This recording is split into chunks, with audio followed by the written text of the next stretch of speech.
We're trying to do a show about how good she is, and she's sitting behind me digging a hole like a tunnelling prisoner.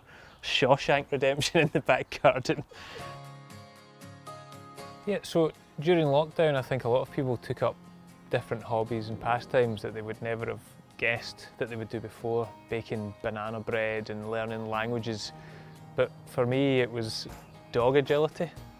I still don't really know why. I think I was just targeted with ads for dog stuff on social media, and I saw a dog tunnel, and that's really what took me down another much longer tunnel into the world of dog agility. Yeah, I think I've become like the Judy Murray of the dog agility world. Like every day now I'm on at her, making her train, making sure we do things. Because like, even before we started thinking about agility, this started as just teaching her little tricks. She can do a paw, either paw, she can sit, she can lie down, she can roll over, she can stick them up if you show her a gun, and if you shoot her and say bang, she'll fall over quite dramatically and pretend she's dead. And she does a lot of other things that we don't ask her to do.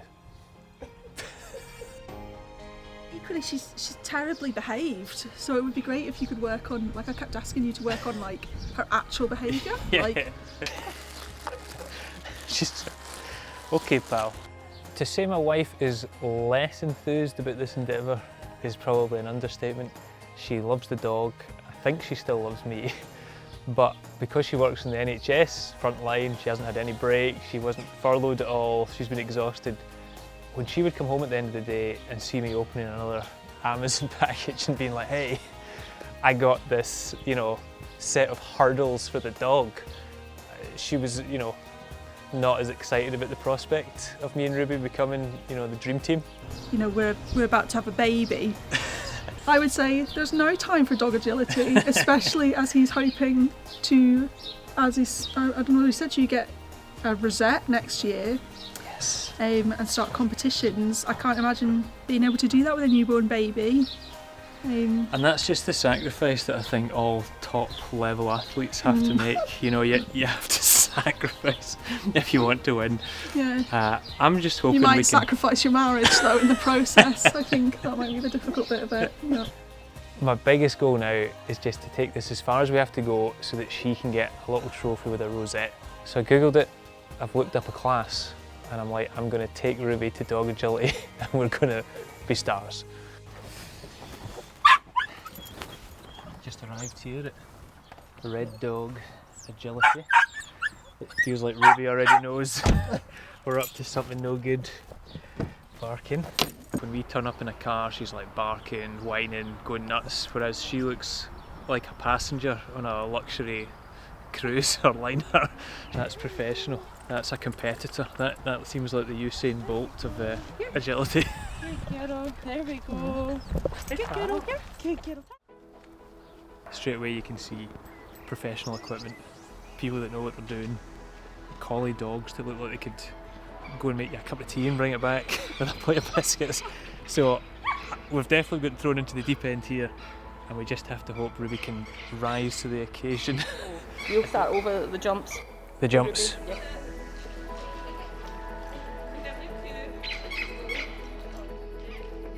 I mean, going straight after a collie is a big ask because they're like notoriously the best. Okay, middle. Good girl, yeah, well done. Go get your dad. Wow, anything for food. Middle. Stay. Ruby. Get it, Ruby, yeah. So you need to practice this at home. Yeah, not just going for it. Because I will know if you've been practicing, Chris.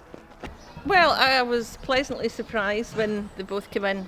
Yeah, because Ruby was she was just taking to it quite naturally, really. Yeah, so it's Chris that we need to do the work on.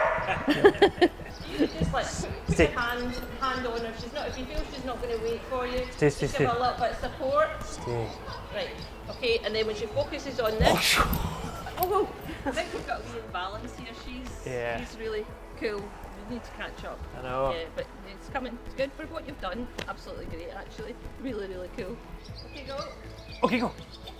Yeah, get it. Yeah. Just remembering all your cues, your release on the start line, the go is the direction, and then the get it to tell her that it's okay to take the treat. Right, yes. My Do you think vocabulary. it's more complicated than you thought? I think so. I think people see things and think, It you're looks just like, easy. oh, go over that and Yeah, do this. yeah, And we've all watched Crufts, yeah, and it yeah. looks amazing. But So- yeah, so it's a lot more fun for the dogs if you can work on handling myself. handling skills. Well done. Okay. So we'll try a little bit of the weaving. Yes. Once Chloe comes out there. Weaving. Okay. Yes. Yes, okay. That was amazing. Oh no. She's running right. Causing chaos. She's gone to Chris. the advanced class and she's ruining the place. Chris is doing fantastically well. He's got a great nature. Yeah, he's very likeable. He's just settled into class brilliantly. Everybody likes him. Ruby's, I do sometimes think dogs are like their owners, and that maybe Chris and Ruby are a little, laid back like each other. It's quite nice to see somebody like Chris coming along, who I think has definitely got potential. Yeah, and it would be really nice to see him in competition. I'm sure he'll do well. So, Crufts, Olympia, who knows?